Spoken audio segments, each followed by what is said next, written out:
Welcome to Behind the Charities. We're speaking to Dr. Arash Angadji, CEO of Orthopaedic Research UK. Hi, Arash. Hello, Leo. How are you? I'm good, thank you. How are you doing? I am good. Great to see you.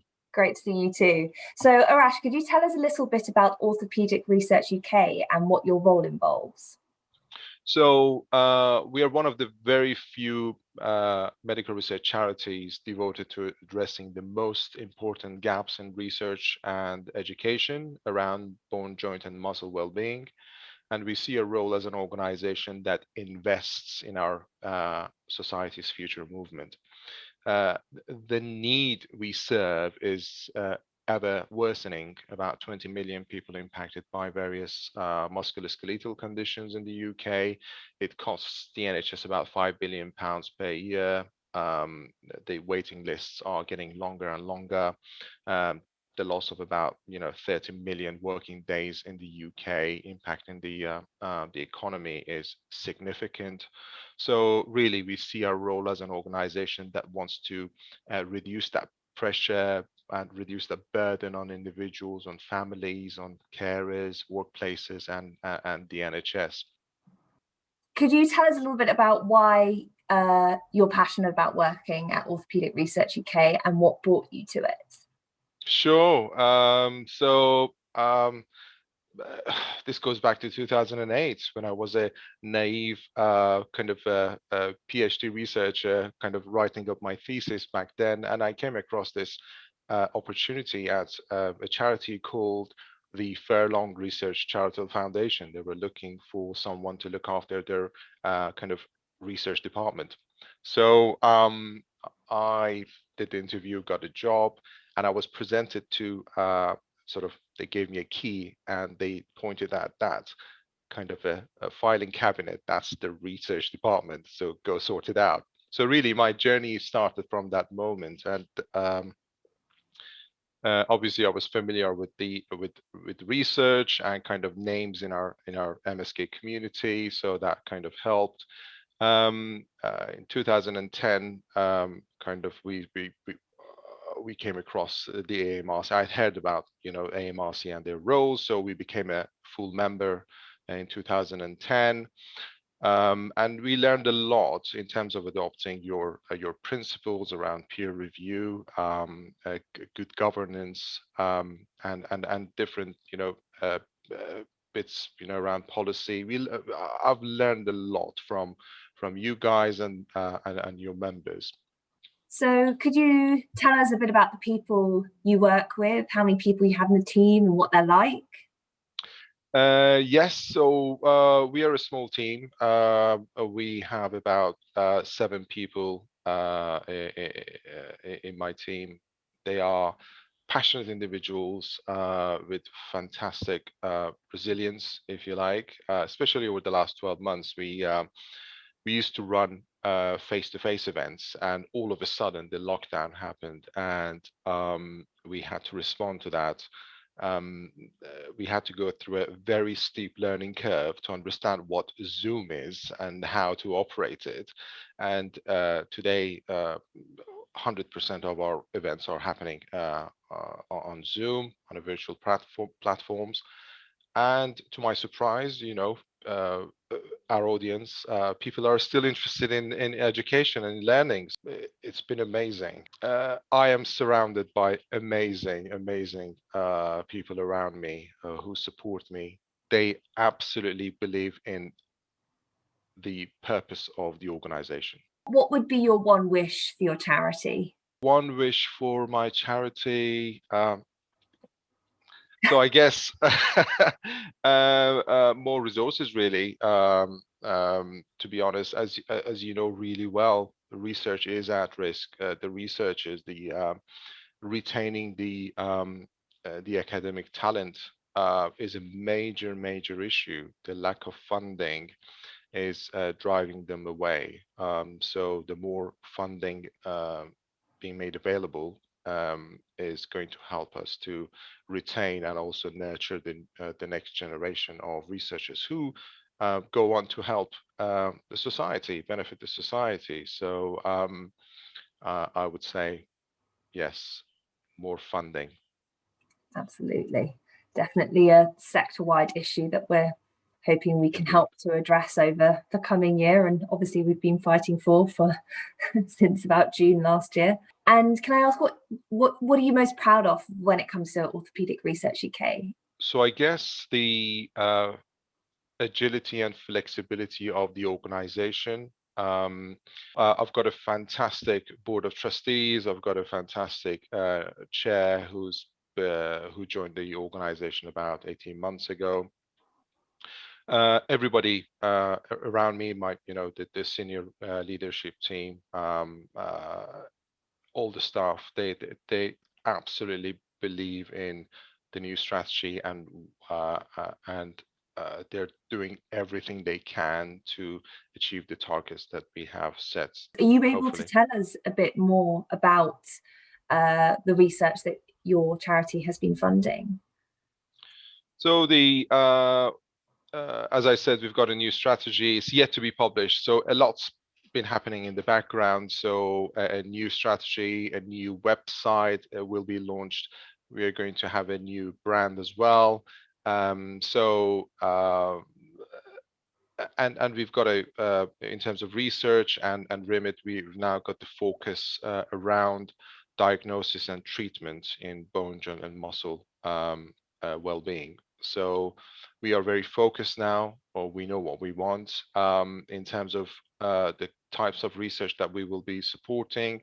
It's the early career researchers who desperately need our support. We recognize that, and we are completely aligned with the AMRC and the message that you've been trying to send out since June in terms of, research is at risk. We need to do something about it. So we are responding to that. We also acknowledge the fact that research might happen outside academia. So there are some clinicians out there, from innovative GPs, physiotherapists, nurses, surgeons and technicians, entrepreneurs in general who have a great idea and they want to execute that, and that's backed by a good research. So it's evidence-based approach research. So we would like to be able to capture those ideas and support those people. So which we call the inspiration fund, if you like.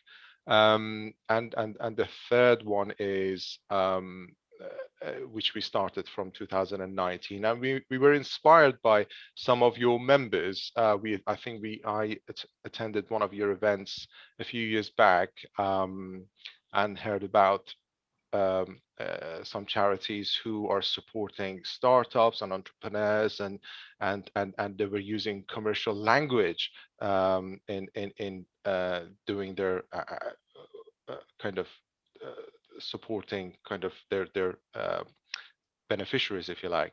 So we started a program called the Ronald Fairland Fund for a Startup, named after our founder, to support entrepreneurs and a startup who have a great idea and they need a bit of support from a funder to execute their plans. So we are the first MSK charity in the UK to do exactly that, thanks to the AMRC. Oh, we're so pleased to hear that you've found inspiration for that. I mean, that's a huge point of why we hold these events. It's for you all to be able to network and inspire each other and share knowledge and learning. I'd be really interested to hear. I loved hearing about you working to do, what was it? Did you call it the Inspiration Fund, or The what was? Inspiration Fund, really, yes, Yeah. absolutely, because who says that innovation happens or research has to happen in academia and within an academic setting? And that was the accepted norm. We are challenging that. There are other people with, it could be a new fitness program that is evidence-based. It has to be evidence-based. You need to be able to prove that, track and measure it. If you can't quantify it, then it becomes pseudoscience, if you like. So um, it could be a program, fitness program, that demonstrates that it does these improvements for MSK. Those people, people experience less pain as a result of attending several sessions. So why can't we roll that out in the society and allow people to benefit? So we want to be able to capture those ideas and those minds, if you like. That's fantastic. I like I said, we interviewed someone from Bowel Research UK and a surgeon who's also a research fellow. But Mm-hmm. he could identify. He speaks to patients every single day, and he could identify areas where where there was a gap. You talked about the sort of gap in research, and it's so important to be able to fund people like that. And he was so passionate about it because he was with his patients every single day and Yeah. witnessing what they were experiencing and identifying that actually, you identify which symptoms are of biggest concern to them, and Mm. it can be completely different to what someone who's not living with that condition it would think it would be. So yeah, Mm. it's really interesting that you guys are doing that, and I love that you've called it the Inspiration Fund. Yes, yes, that's right. So what we are planning to do, and I think I'm hoping over the next 10 days, we will be. So last night I reached out to my board to get their approval to increase our research budget to £1 million this year. And we are doubling our research budget um, only because, well, there is a huge, huge demand out there. There is very, very little money out there for MSK research. Researchers are hungry, and without our support, we're going to lose them.